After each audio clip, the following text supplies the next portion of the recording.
There's a major shift when it comes to marijuana use in the U.S. Researchers say that for the first time, more people are using marijuana than alcohol on a daily basis.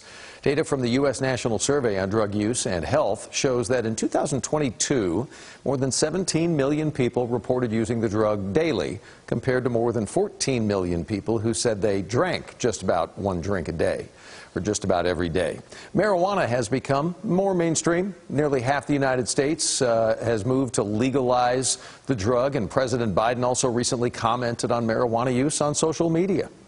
Look, folks, no one should be in jail merely for using or possessing marijuana, period.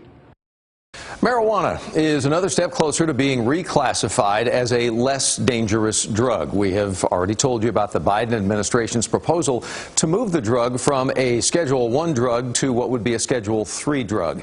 Here in Texas, we've seen CBD products, of course, but there may also be some products out there that may contain THC nowadays.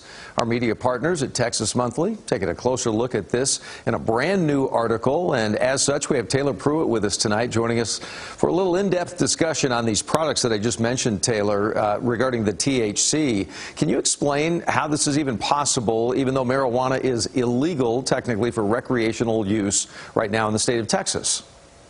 Yeah, so you're right. Marijuana is still illegal in the state of Texas, but hemp and hemp-derived THC are legal in Texas. They were made legal after the passage of the 2018 Farm Bill at the federal level. And then Texas passed House Bill 1325 in 2019, which regulated the production of hemp-derived THC products. So basically, anyone who sells products with less than 0.3% THC can legally do that. If you use gummies, for an example, that's a popular product that many of these retailers sell. A 2-gram gummy yields 6 milligrams of THC, which is a dose that can get a beginner user high. Separately, at the same time, there's also these alternative cannabinoids on the market. So those are alternatives to THC, like Delta-8 and THCA. And those are not specifically mentioned in the legislation. So at the moment, they are legal sort of by omission.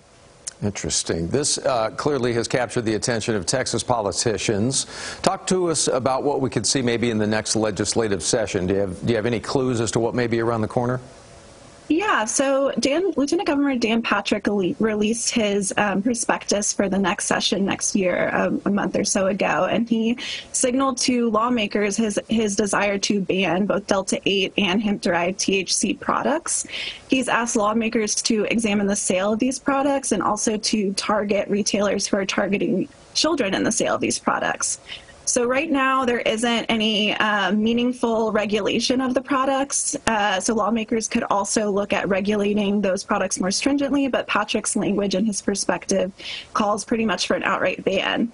At the same time, as this cannabis industry in Texas has grown more profitable over the past few years, it's also grown a really strong lobbying arm. So any ban that occurs during the next legislative session will definitely have some pushback from lobbyists.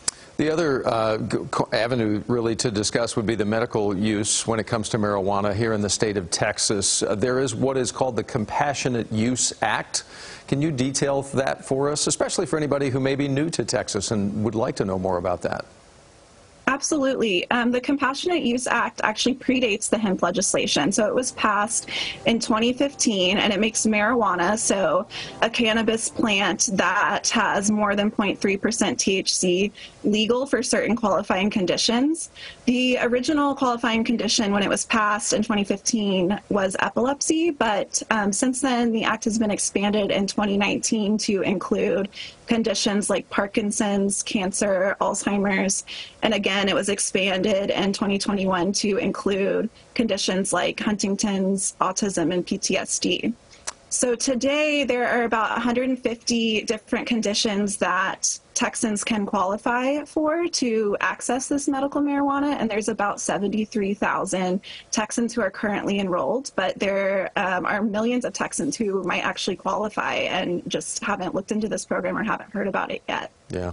It's also important to note that unlike many other states like California that have medical marijuana programs, Texas actually limits the potency of its medical marijuana. So even people with qualifying conditions can only access products with up to 1% THC.